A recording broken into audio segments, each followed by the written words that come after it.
Lyca production, Subaskaran மற்றும் red Jain movies இணைந்து வழங்கும் உலக நாயகன் கமல்ஹாசன் நடிக்கும் பிரம்மாண்ட இயக்குனர் சங்கரின் இந்தியன் 2 ஜூலை 12 முதல் உங்கள் அபிமான திரையரங்குகளில். சார், நம்ம நாமக்கல் கவிஞர் சொன்ன மாதிரி கத்தியின்றி ரத்தமின்றி யுத்தம் வருதுன்னு சத்தியாகிரக பாணியில் தான் நம்ம சுதந்திரம் வாங்கணும். இந்த படத்தில் நான் காந்தி வழியில் போகிறோம், நீங்கள் போங்க, நான் நேதாஜி வழியில் போகிறேன் அப்படின்னு சொல்லி நீங்கள் சொல்லுவீங்க. இன்றைய சூழ்நிலை, இன்றைய காலகட்டம், சமூகம், இன்றைய அரசியலுக்கு எதிராக நம்ம நேதாஜி வழியில் போகணுமா, அந்த கோபத்தையும் அந்த இதையும் எடுக்கணும்னு இந்த படம் சொல்ல வருதா? அப்படி வரணும்னு நீங்கள் நினைக்கிறீங்களா? அதாவது நம்ம கலைஞர்களாக எல்லா காலகட்டத்தையும் தொட்டு பார்க்கலாம், கவிஞர்களாக எல்லா உணர்வுகளையும் உணர்ந்து பார்க்கலாம், தப்பு இல்லை. அதுபடி தான் வாழணுங்கிறது இல்லை. இது ஒரு கலை படைப்பு. ரௌத்ரம் பழகு என்று பாரதியார் சொல்லிட்டதுனால எல்லார்கிட்டையும் பழக வேண்டியது இல்லை. அந்த மாதிரி இந்த நேதாஜியின் வீரத்தை ஒட்டுமொத்தமாக மறக்க வேண்டிய அவசியம் கிடையாது. நமக்கு காந்தியின் பொறுமையை ஒட்டுமொத்தமாக இழக்க வேண்டிய அவசியமும் நமக்கு கிடையாது. இது ரெண்டையும் எப்படி கம்பைன் பண்ணுறதுங்கிறது யோசிக்கணும். நேதாஜியின் வீரம் என்பது வெட்டுக்குத்து மட்டும் இல்லைங்க. அந்த பயணம் பாருங்க, அந்த பட்டினி பாருங்க, அந்த திரட்டல், ஒன்று திரட்டல், அந்த திறமை எந்த விதத்திலும் நம்முடைய தலைவர்களை ஒருத்தரை பிடிக்கும் ஒருத்தரை பிடிக்காதுன்னு சொன்னது இந்த பார்ட் 2 பார்ட் 3 வர்ற வம்பு தான் வரும். ஏன்னா ஒருவர் இல்லாமல் இந்த சுதந்திரம் கிடைச்சிருக்காது. காந்தி மட்டும்தான் வாங்கி கொடுத்தாருங்கிறதே என்னால் நம்ம எல்லாம் பல்முனை தாக்குதல், அது தாங்க முடியாமல் வெள்ளைக்காரன் ஓடி போனது தான் உண்மை. ஒரு பக்கம் வன்முறை தாக்குதலும் இருந்தது, ஒரு பக்கம் அஹிம்சை தாக்குதலும் இருந்தது, சட்டபூர்வமான தாக்குதலும் இருந்தது. அத்தனைக்கும் மேலாக மக்கள் குரல் மேலே எழுந்தது. அது எனக்கு இந்த படத்தை பற்றி இவர் சொல்லும் போது எல்லாரும் இந்த பேன் இண்டியன் ஃபிலிம்களா இது அப்படிங்கிறாங்க. Pan Indian thought, pan Indian குற்ற உணர்வு, பேன் இண்டியன் கடமை உணர்வு, பேன் இண்டியன் வீரம். தேவையான நேரத்தில் இதையெல்லாம் ஒன்றாய் குவிக்க வேண்டிய கடமை நமக்கு இருக்கிறது. அதனால் இந்த படம் இதை மட்டும்தான் சொல்லுகிறதுன்னு நினைக்கக்கூடாது. நாம் ஒரு ப்ரூஸ்லி படம் பார்க்கணுன்னா வெளியே உங்கள் மாமா மச்சான மூஞ்சியில் மிதின்றது அல்ல அதோட கருத்து. அது அப்படி பாருங்க, ஒரு கலையை எப்படியெல்லாம் கொண்டு போயிருக்கான் அந்த ஆள் ரசிச்சுட்டு வீட்டுக்கு எல்லாரோடையும் உட்காந்து சந்தோஷமாக விருந்து சாப்பிட்டுட்டு அதை விமர்சனப்படுத்த வேண்டும். இது ஒரு கலை படைப்பு. இதில் உங்களுக்குள் இருக்கும் வில்லனை சுட்டி காட்டுவது தான் படத்தில் வரும் வில்லனே. எல்லாருக்குள்ளேயும் ஒரு வில்லன் இருக்கு, ஒரு ஒரு ஒரு கான்ஷியன்ஸ். வேணாம் செய்யாதேன்னு நீங்கள் தவறுகளே செய்யும் பொழுது ஒரு குரலுக்கு நீங்கள் செவிசாய்க்க மறந்ததனால்தான் அந்த தவறே நிகழ்ந்திருக்கும். தடிக்கு விழுறதுலேருந்து தற்கொலை பண்ணிக்கிறதுலேருந்து எதை எடுத்துக்கிட்டாலும் நீங்கள் உங்கள் மனசில் சொல்லிக்கொண்டே இருக்கும் ஒரு நியாயமான குரல், வேண்டாம் இதை செய்யாதேன்னு. நல்லது செய்யும் போதும் பல சிக்கல்கள் நமக்கு வரும்போது இல்லை செய்யுங்கன்னு அப்படி சொன்னதுனால தான் சங்கர் பார்ட் 2 பார்ட் 3 எடுக்கிறாரு. உள்ள ஒரு குரல் சொல்லிக்கிட்டே இருக்கு அவருக்கு, வேண்டாம் இந்த வம்ப விஷப்பரிச்சை எதுக்குன்னு கூட 4 பேர் சொன்னால் கூட அதை விஞ்சி அந்த கருத்தை ஏற்றுக்கொள்ளுதல். அது மாதிரி வன்முறை நமக்குள்ளே இருக்கும், கோபம், நாக்கன் வெட்டணையா அப்படிங்கிறதெல்லாம் செஞ்சு பார்க்கக்கூடாது. சொல்லி பார்க்கலாம், செஞ்சு பார்க்கக்கூடாது. அந்த மாதிரி கலையில் அதை சொல்லி காட்டுவது தானே தவிர ரொம்ப சீரியஸாக நீங்கள் எடுத்துக்கூடாது வன்முறையை எஸ்பெஷலி. சார் வணக்கம், ரோஹினி ஃப்ரம் கோகுதம். சங்கர் சார், இந்த கேள்வி உங்களுக்காக. ஆஃப்டர் இந்தியன் 2 ட்ரெய்லர் ரிலீஸ் ஆன பிறகு சோஷியல் மீடியாவில் கிடைச்ச ரிவ்யூஸை எப்படி பார்க்குறீங்க? ப்ளஸ் 90s கிட்ஸ் இந்த படத்தை, அதாவது பார்ட் 1 ரீவிசிட் பண்ணிட்டு வரணுமா வேணாமா? இல்லை, சோஷியல் மீடியா அதை நம்ம அக்செப்ட் பண்ணி தான் ஆகணும். ஏன்னா அதில் வர நல்ல விஷயங்களை எடுத்துக்கணும், நெகட்டிவிட்டி சில தேவையில்லாத விஷயங்கள் நம்ம அவாய்ட் பண்ணிடணும். மெயினாக சோஷியல் மீடியாவில் நெகட்டிவான விஷயங்கள் வரும்போது அதனுடைய யூசர் நேம், அந்த ப்ரொஃபைலுக்குள்ளே போய் பார்த்தா அவங்க யாருன்னு தெரியுது. ஸோ அதில் எந்த அளவுக்கு உண்மை இருக்கா இல்லை வேணும்னுட்டு நெகட்டிவிட்டி பரப்புகிறாங்களான்றது புரிஞ்சிக்க முடியுது. ஸோ அதை நம்ம அண்டர்ஸ்டாண்ட் பண்ணிவிட்டு அதை எப்படி பேலன்ஸாக எடுத்துக்கணுன்றது புரியுது. அடுத்தது என்ன கேட்டிங்க? இந்த படத்தை ரீவிசிட் பண்ணிட்டு வரணுமா, இந்தியன் 1 ரீவிசிட் பண்ணணுமான்னு கேட்டேன். பண்ணாலும் நல்லது தான். பண்ணாமல் வந்தாலும் இந்த படம் ஒர்க் ஆகும். கமல் சார், சங்கர் சார் உங்களுக்கு ஒரு கேள்வி. சொல்லுங்கள். இந்த மாதம் 30ஆம் தேதி வந்தால் ஜென்டில்மேன் ரிலீஸ் ஆகி 31 வருஷம் நிறைவடையுது. 31 வருஷத்தில் உங்களுடைய நிறைய ஆசைகள் நிறைவேறி இருக்கும். நிறைவேறாத ஆசைகள் ஏதாவது பட்டியல் சொல்ல முடியுமா? நடிகர் திலகத்தை இயக்காதது உள்பட. இல்லை, நிறையா இருக்குங்க. நிறைவேறாததை விட நிறைவேறினதை நினச்சி நான் ரொம்ப சந்தோஷப்படுறேன். அதில் மெயினாக கமல் சாரோட 2 படம் பண்ணிட்டேன். இப்போது அது மூணு படம் ஆயிடுச்சு. வேற என்னங்க வேணும்? நிறைவேறதை வச்சு நான் சந்தோஷப்படுறேன். கமல் சார் இந்தியன் ஃபஸ்ட்டு பாட்டில் உங்களுக்கு 3 ஜோடி இருந்தது. இதில் 3 அழகான ஹீரோயின் இருந்தோம், உங்களுக்கு ஜோடி இல்லை. அது உங்களுக்கு வருத்தம் இருக்கு? அதாவது என்னுடைய ஜோடி அப்படிங்கிறது ஒரு பெண்ணாகத்தான் இருக்க வேணுங்கிறது இல்லை. ஏன்னா காரணம், கல்யாணத்தோட முடிஞ்சு போயிடாது வாழ்க்கை. ஒரு இளைஞன் அப்படிங்கிறதோட முடிஞ்சு போயிடாது. இப்போ எல்லாருமே தாத்தா வராருன்னு சொல்கிறத சந்தோஷமாக ஏற்றுக்கிட்டு இருக்கேன். அதுக்கு முன்னாடியே வித்து போட்டவர் சங்கர், அவருக்கு நன்றி சொல்லணும். மணிரத்னத்துக்கு நன்றி சொல்லணும். 30 வயசு 35 வயசுக்குள்ள என்னை இந்த மாதிரி வேஷங்கள் போட்டதுனால வயோதிக பயம் என்பதை இந்த இருவரும் வைத்தியம் பண்ணி நீக்கிட்டாங்க என்கிட்ட. இதை விட பெரிய பயம் ஒரு கதாநாயகனுக்கு எதுவுமே இருக்க முடியாது. ஐயோ, இந்த மாதிரி இளவட்டங்கள்லாம் வர்றாங்களே, சுற்றி நான் ஒரு மரத்தை சுற்றினா 3 மரத்தை சுற்றி ஆடுறானே அந்த ஆள் அப்படிங்கிற பயமெல்லாம் இல்லாமல் பெருந்தன்மையுடன் they made me age gracefully in my mind.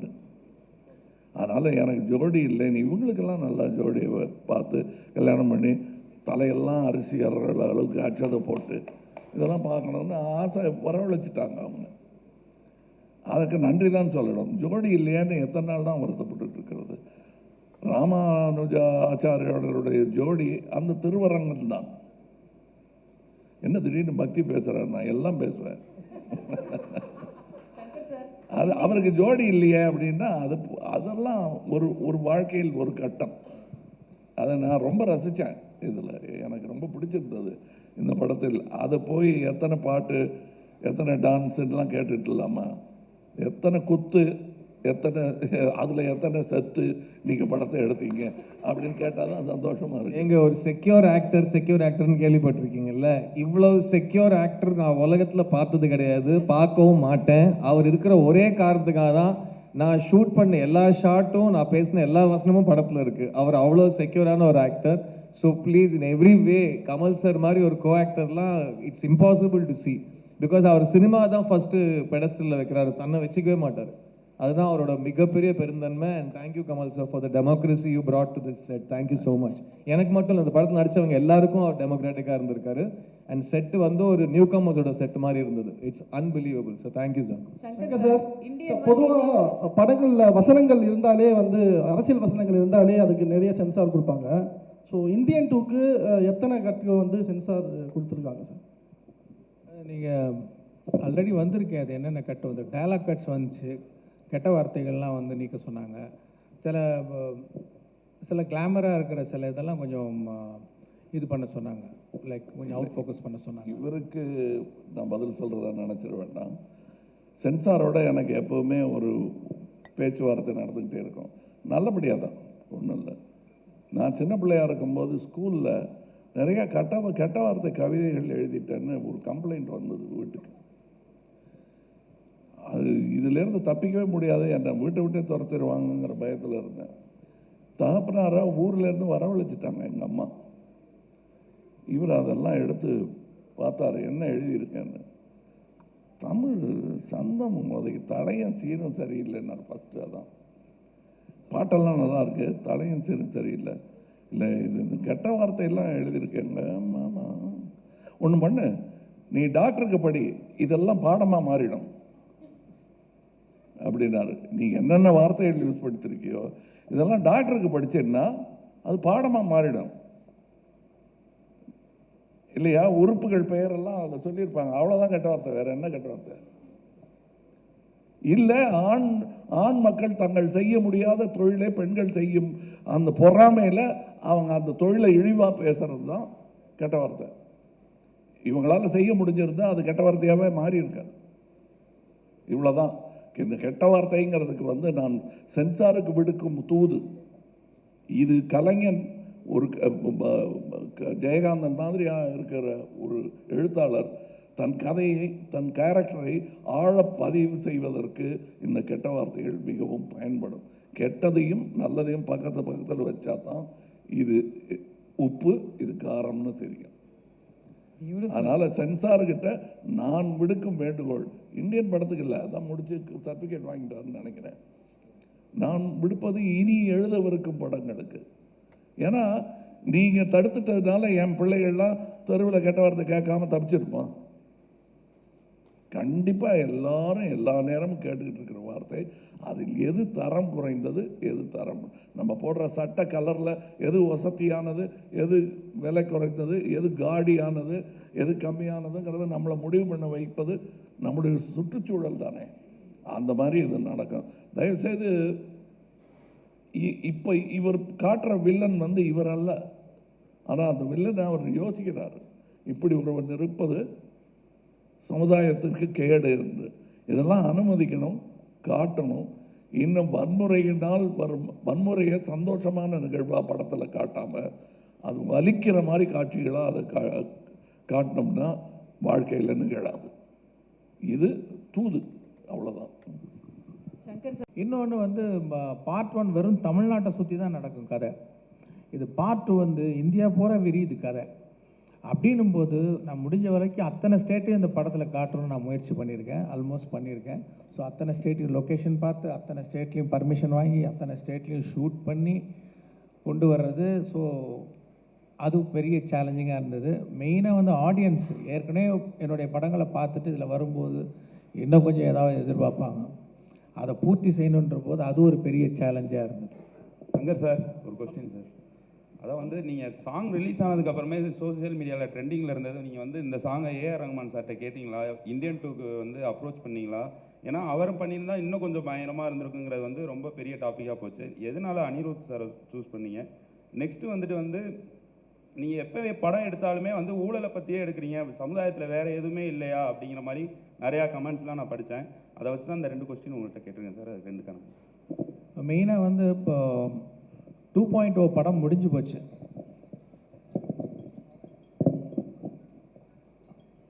2.0 படம் முடிஞ்சு போச்சு. ஆனால் என்னென்னா அதோடைய சிஜி, அந்த பெரிய பேர்டு கேரக்டர் அவர் சிஜி கம்பெனி ப்ராமிஸ் பண்ண டயத்தில் நான் எதிர்பார்த்த மாதிரி அவங்களால டெலிவர் பண்ண முடியல. அப்படின்னும் போது அது அப்படியே படத்தில் விட்டால் அது கண்டிப்பாக ஸ்பாயில் பண்ணிவிடுன்றக்கா திருப்பி ஸ்க்ராட்ச்லேருந்து அந்த பேர்டை க்ரியேட் பண்ண வேண்டிய ஒரு சுச்சுவேஷன் வந்துச்சு. ஸோ அந்த பேர்டை திருப்பி க்ரியேட் பண்ணி அதோடைய போஸ்ட் ப்ரொடக்ஷன் விஎஃப்எக்ஸ்லாம் முடியறதுக்கு 1 வருஷம் ஆகும் அப்படிங்கிற ஒரு சூழ்நிலை வந்தது. அதுக்குள்ளே நான் அந்த கதையை ரெடி பண்ணிட்டேன், சார்கிட்டையும் ஃபுல்லாக சொல்லிட்டேன். அவங்களும் அந்த கதை பிடிச்சிருக்குன்னு சொன்னாங்க. ஸோ பிப்ரவரி, அதாவது இந்த 2.0 நவம்பர் ரிலீஸ் ஆச்சுன்னு நினைக்கிறேன், அக்டோபர் ஆர் நவம்பர். பிப்ரவரியில் நாங்கள் ஷூட்டிங் போகிறதுக்கு ரெடி ஆகிட்டோம் இந்தியன் படத்துக்கு. சாரும் பிப்ரவரி டேட்ஸ்லாம் கொஞ்சம் ஒதுக்கி வச்சு போயிடலாம் அப்படின்ற மாதிரி சொன்னாங்க. அப்போது ரஹ்மான் பேக்ரவுண்ட் ஸ்கோர் பண்ணிகிட்ருக்காரு. ஸோ 2.0 பேக்ரவுண்ட் ஸ்கோர் ஹெவி, ரொம்ப கஷ்டம். அது பெரிய பேர்டன் அவருக்கு. ஸோ அது மேலே நீங்கள் சாங்கையும் போய் கம்போஸ் பண்ணி கொடுங்கன்னு கேட்டோன்னா ப்ராக்டிக்கலாக it's very difficult for Rahman sir. அப்படின்னும் போது படம் ஆரம்பிக்கணும், ஆனால் பாட்டெல்லாம் வேணும் அப்படின்னும் போது இந்த பக்கம் அனிருத்தருடைய மியூசிக் நான் ரொம்ப ரசிக்க ஆரம்பிச்சேன். நான் எல்லாருடைய மியூசிக் லைக் பண்ணுவேன், லைக் யுவன் சங்கர் ராஜா அண்ட் ஹாரிஸ் ஜெயராஜ், அப்புறம் சந்தோஷ் நாராயண் நல்லா பண்ணிகிட்ருக்காரு.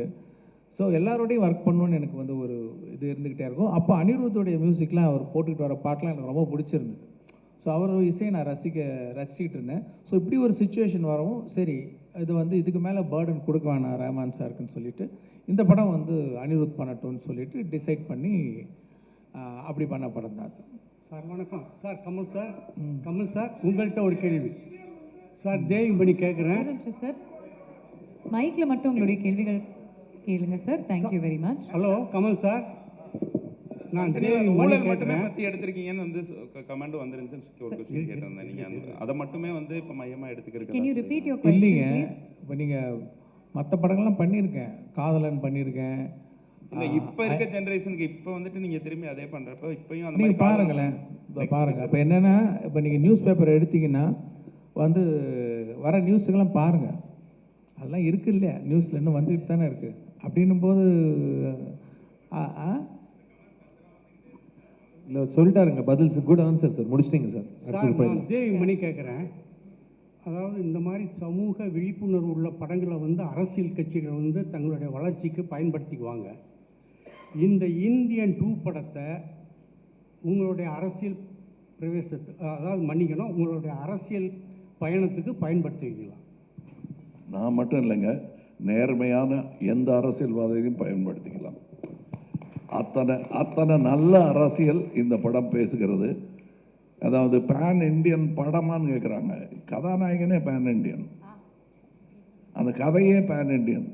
இந்தியா தான் இது, கதாநாயகி யாரும் இல்லையேன்னு கேட்டாங்க. பாரத மாதா தான் கதாநாயகி. அப்படி பார்த்துக்கலாமே. அது ஒரு தாய் மகனுக்கு உண்டான பாசக்கதையாக கூட இருக்கலாம். அது அவ்வளவு விஷயங்கள் இருக்கு. கண்டிப்பாக இது அரசியல் புரிதலும் உணர்வும் மக்களுக்கு வர வேண்டும் என்னும் ஒரு எண்ணத்தை மனதில் வைத்து எடுக்கப்பட்ட படம் தான். எனது கட்சிக்கு மட்டுமல்ல, அனைத்து கட்சிகளுக்கும் நல்ல யோசனை சொல்லக்கூடிய விஷயங்கள் இந்தியன் 2வில் இருக்கிறது. அதாவது மற்றவங்களாம் வந்து படம் பார்க்க வைக்கிறதுக்காக சொல்லலை, நல்ல அரசியல் பண்ண வைப்பதற்காக சொல்லுகிறேன். இது நன்றி சார். சங்கர் சார், அரசியல் சம்பந்தப்பட்ட எந்த கேள்வியும் வேண்டாம். ரிகார்ட்ஸ் டு தி மூவி நீங்க கேள்விகள் ஏன் அதை நான் கேட்குறப்ப சொல்றீங்க? நான் கேட்குறேன் சங்கர் சார், இந்த படம் அதாவது இந்தியன் வந்து அரசியல்வாதிகள் அதிகாரிகளோட ஊழலையும் குறையையும் தப்பையும் சொன்ன படம். ஆனால் இப்போ ஒரு அரசியல்வாதியே இந்தியன் 2ல நடிக்க வச்சிருக்கீங்க. அப்போ சார் அரசியல் இல்லை, எப்படி ஹேண்டில் பண்ண கஷ்டமா இல்லையா உங்களுக்கு சார்? நான் அப்படிலாம் இல்லைங்க. நான் காமன் மேன் பாயிண்ட் ஆஃப் வியூவில் தான் படம் எடுக்கிறேன், கதை எழுதுகிறேன். அந்த பாயிண்ட் ஆஃப் வியூவில் தான் நான் எடுத்திருக்கிறேன். Okay, thank you very much. Shalni here. Sir, இந்த கொஸ்டின் வந்து ரெண்டு பொதுவான கொஸ்டின். இந்தியன் 1 வரும்போது இந்தியா எப்படி இருந்துச்சு, இந்தியன் 2 இப்போ வரும்போது இந்தியா எப்படி இருக்குன்னு நினைக்கிறீங்க? ஈவன் சங்கர் சாரும் இதுக்கு பதில் சொல்லலாம், கமல் சாரும் இதுக்கு பதில் சொல்லலாம். எஸ்பெஷலி சங்கர் சாரோட ஆரம்ப கால படங்கள்ல இருந்தே அவரோட படங்கள்ல வந்து இந்த கரப்ஷன் இது மேல ஒரு கோபம் இருக்கும். நீங்க இது பர்சனலா வந்து பாதிக்கப்பட்டிருக்கீங்களா?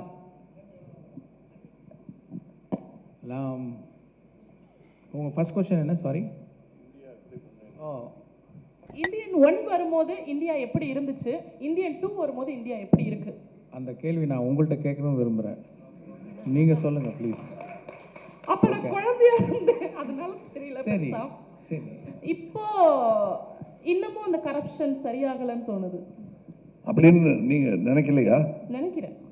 அவ்வளோதான், ரெண்டு பேரும் ஒரே மேட்டர் பேசிகிட்டு இருக்கோம். எதுவும் மாறலையே, கம் பேக் இண்டியன், எவனோ திருந்தலையே, கம் பேக் இண்டியன். லஞ்சம் லஞ்சம் லஞ்சம், அதுதான் படம், வந்து பாருங்க. அடுத்த கேள்வி என்ன சொன்னீங்க? பர்சனலா உங்களுக்கு ஏதோ இந்த கரப்ஷன்னால பாதிப்புகள் உண்டாகி இருக்கா? நான் பாலிடெக்னிக்கில் சேரும்போது அப்போ வந்து income certificate, birth certificate, community certificate இதெல்லாம் நான் ப்ரொடியூஸ் பண்ண வேண்டிய ஒரு இது இப்போ ப்ரொசீஜர் இருக்குது. இப்போ அதுக்கு நான் அந்த சர்டிஃபிகேட் அலையும் போது நான் இந்த இதெல்லாம் பார்த்தேன், லைக் கொடுக்க வேண்டிய ஒரு சூழ்நிலை இருக்கும். அது என்ன ரொம்ப பாதிச்சுது அப்போது. ஸோ அப்போ வந்து அது எனக்கு ஒரு வாய்ப்பு, ஒரு ஃபிலிம் மேக்கராக வரும்போது அதை நான் எக்ஸ்பிரஸ் பண்ணேன். அதுதான். இந்தியன் 1 வந்து நீங்கள் வந்து சொன்னீங்க பர்ஃபார்மன்ஸு ப்ரெசன்ஸ்லாம் இப்போ இந்தியன் 2ல சூப்பராக இருக்குன்னு. இந்தியன் 1ல உங்களோட ரொமான்ஸும் எவ்வளோக்கு எவ்வளோ அந்த ஊழல் எதிர்த்த அரசியல்வாதி ஈக்குவலாக இருந்ததோ அதை நாங்கள் இதுலேயும் எதிர்பார்த்தோம். இதில் இந்தியன் தாத்தாவாக மட்டும் வரீங்களா, இந்தியனாகவும் வரீங்களா? பார்ட் 3லையாவது எங்களுக்கு ஏற்ற அந்த ரொமான்ஸும் இருக்குமா? ஏங்க, என்னை தவிர யாருமே ரொமான்ஸ் பண்ணக்கூடாதுன்னு நீங்கள் எப்படிங்க சட்டம் போடலாம்? டைரக்டரே போடாத அந்த சட்டத்தை நீங்கள் போட முடியாது. உங்களுக்கு இப்போ பார்ட் 3 பற்றி பேசக்கூடாதுன்னு ஒரு இன்டரிம் இது வாங்கியிருக்காரு, கேக் ஆர்டர் வாங்கியிருக்காரு அவர். ஏன் சார் நீங்கள் அதுக்கு போயிட்டீங்கன்னா எல்லாரும் அந்த பக்கமே பார்த்துட்டு இருக்காங்க, அதை பேசாதீங்க சார் அப்படின்றாரு அவர். அதனால் நான் அதை பற்றி பேசலை, அதை பற்றி பேசவும் வேணாம். உங்களுக்கு நீங்கள் பாருங்கள், உங்களுடைய குறைகள் எல்லாம் தீரும். உங்கள் கேள்விக்கான பதில் அதிலும் இருக்கிறது, இதிலும் இருக்கிறது. கடைசி கேள்வி இது. சார், இங்கே Kaushik from DD next sir.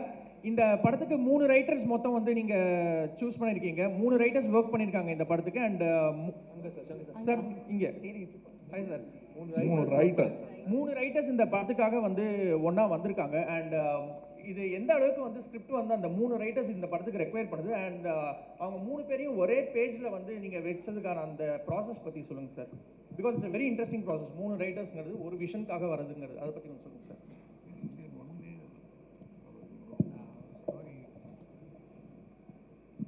இப்போ என்னென்ன தேடுறது தாங்க. லைக் வந்து நான் ஒரு கதை ஒன்று எழுதுகிறேன், எனக்கு வந்து என்னோடய எக்ஸ்ப்ரெஷன் மட்டும் பத்தலை. ஏன்னா நான் படித்த புஸ்தகங்கள், நான் கேள்விப்பட்ட விஷயங்களை பேஸ் பண்ணி நான் ஒரு கதையும் ஒரு திரைக்கதையும் ஒன்று எழுதுகிறேன். அது ஒரு வசன வடிவாக வரும்போது அது இன்னும் ஒரு நல்ல ஒரு எழுத்தாளர், இன்னும் நிறைய படித்த வந்து வேறு ஒரு விதமாக வந்து எல்லாத்தையும் பார்க்குற ஒரு எழுத்தாளர் கிட்ட போயிட்டு வரும்போது, இல்லாட்டி எல்லாமே என் குரலாக இருக்கும். ஒரு ரைட்டர்கிட்ட போயிட்டு வரும்போது ஒவ்வொரு கதாபாத்திரத்துக்கு வேறு வேறு குரல் ரொம்ப ஒரு அழகாக வரும். அது அந்த ஒரு காரணத்துக்காக தான் நம்ம வந்து ஒரு ரைட்டர்கிட்ட கொடுக்குறோம். அவங்க அதை பண்ணி கொடுக்குறாங்க. அது நமக்கு வந்து லேஸில் திருப்தி வராதுன்னா இன்னும் தேடிக்கிட்டே இருப்போம். இன்னும் தேடும்போது சரி இன்னும் ஒரு ரைட்டர்கிட்ட போகும்போது இன்னும் சில விஷயங்கள் கிடைக்கும் அப்படின்றதுக்காக ஃபஸ்ட் டைமாக நான் வந்து மல்டிபிள் ரைட்டர்ஸ் நான் ட்ரை பண்ணியிருக்கேன். they did a good job. Like sir last கேள்வி சார், இந்த சைடுல இருந்து மைக் வச்சிருக்காங்க சார். சோ சார் வணக்கம். இங்க to your right. Yes sir. Second row. Sir 2 விஷயங்கள் வந்து இந்தியன் அப்படின்னு எடுத்துக்கிட்டாலே வந்து எப்போவுமே வந்து மக்களுடைய கவனத்தை கவரும். ஒன்று வந்து வாஸ் ப்ராஸ்தெட்டிக்ஸ், தி அதர் வாஸ் வர்மம். இது வரைக்கும் இந்த செகண்ட் பார்ட்டில் வர்மம் பற்றி கொஞ்சம் டீட்டெயில்டாக there's going to be an episode அப்படின்னு சங்கர் சார் அவருடைய இன்டர்வியூஸில் வந்து முன்னாடி சொல்லியிருக்காரு. இதுக்காக நீங்கள் எடுத்துக்கிட்ட மெனக்கெடல், இந்த பார்ட்டில் உங்களுடைய வர்மத்துக்காக நீங்கள் பண்ண வேண்டிய ட்ரைனிங், அதை பற்றி if you can throw little light on it, it will be very helpful. நிறைய கதையிலே இருக்குது, எங்கே வரும்னு கேட்காதீங்க, அது பேச முடியாது. பட் கதையிலேயே எங்கிருந்து இவன் கற்றான், எதனால் இதை கற்றான், யார் கற்றுக் கொடுத்தார்கள், இந்த விஷயங்கள்லாம் இருக்குது கதையில். அது பகுதியாக சொல்லப்பட்டிருக்கிறது. என்னை பொறுத்தவரையிலும் அதுலேயே கூட எனக்கு என்ன தோணுச்சுன்னா, அடடா இன்னும் இதெல்லாம் சொல்லியிருக்கலாமே அப்படின்னு அவரே சொன்னார் இல்லையா, 2வது பகுதி எடுப்பதை பற்றி எண்ணமே இல்லை. இதே எப்படியாவது ஆடியன்ஸுக்கு கொண்டு போய் சேர்க்கணுங்கிற எண்ணம் தான் இருந்தது.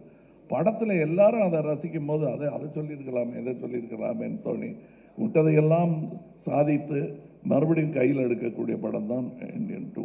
அதில் நீங்கள் பார்ப்பீங்க நிறையா வர்மக்கலையை பற்றிய விஷயங்கள் இருக்குது.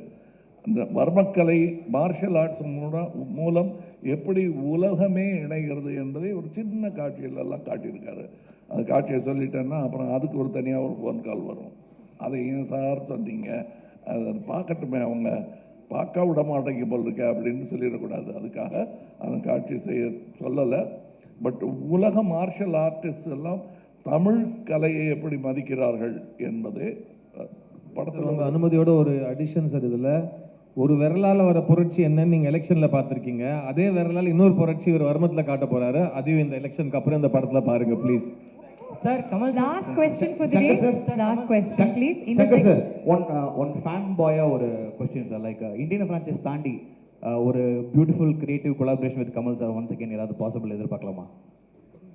Indian franchise தாண்டி இன்னொரு collaboration கமல் சாரோட. எந்த கதையை பண்ணாலும் அவர் ஒரு தடவை வந்துட்டு போவாருங்க மைண்டில். We are waiting sir. எங்க பாய்ஸ் 2 வந்தாலும் அவர் தாங்க ஃபர்ஸ்ட் வருவார்.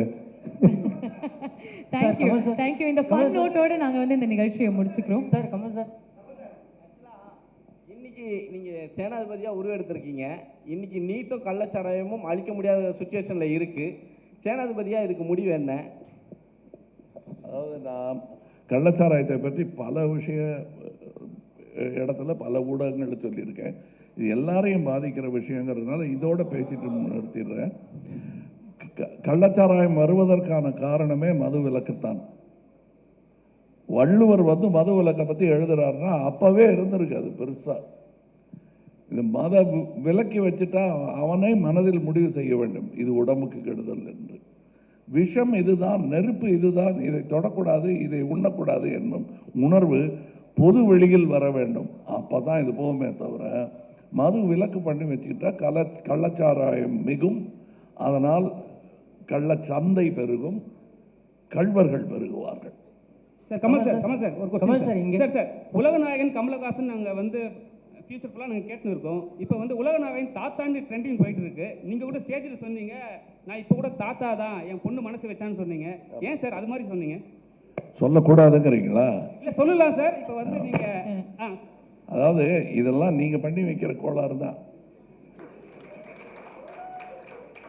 தாத்தான்னு சொன்ன என்ன, நான் தாத்தா தானே. காந்தியை தாத்தான்னு சொல்லி என்ன குறைஞ்சி போயிட்டாரா? இல்லை பெரியாரை தாத்தான்னு கூப்பிட்டா குறைஞ்சி போயிடுவாரா? ஐயான்னு கூப்பிடாம தாத்தா பெரியார் தாத்தான்னு நான் சொன்னேன்னா ஒன்றும் ஆகிடாது. அந்த தாடிக்கு டையெல்லாம் அடிக்க முடியாது. உள்ள மனசு மாதிரி அந்த வெள்ளை மறுபடியும் வெளியே வந்துடும். அதனால் தாத்தாவாக இருக்கிறதுக்காகத்தான் நாம் பயிற்சி எடுத்துக்கிட்டே இருக்கோம். நீங்களும் எடுத்துக்கிட்டோம். நாளை அது நடந்தே தீரும். இந்த क्वेश्चन லாஸ்ட் இந்த क्वेश्चन உங்களுக்கு மட்டும் கேட்கலாம். தயாரிப்பாளர் சங்கத்துல சார் சார் அவங்க வந்து இவ்வளவு நேரம் உட்கார்ந்துகிட்டு இருக்காங்க. உங்களை பயமுறுத்தாதீங்க. யார் கையில மைக் இல்லைன்னா எந்த அவசரத்துல பேசணுமோ அந்த வால்யூம்ல பேசிட்டு இருக்கீங்க. மைக் இருக்கு, கொஞ்சம் பார்த்து. நடிகருக்கு தடை விதிச்சிருக்காங்க. ஸோ அந்த லிஸ்ட்ல வந்து கமல் சாரும் இருக்காரு. இதை எப்படி பாக்குறீங்க? ஏனுங்க 4 நடிகருக்கு நடிக்க கூடாதுன்னு ஒரு தடை வந்திருக்கு.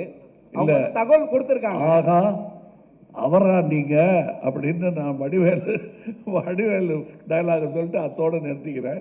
இது வந்து இந்தியன் 2க்கானது. இது பக்கத்தில் தான் அந்த பில்டிங். அங்கே போய் உட்காந்து அது பேசலாம்.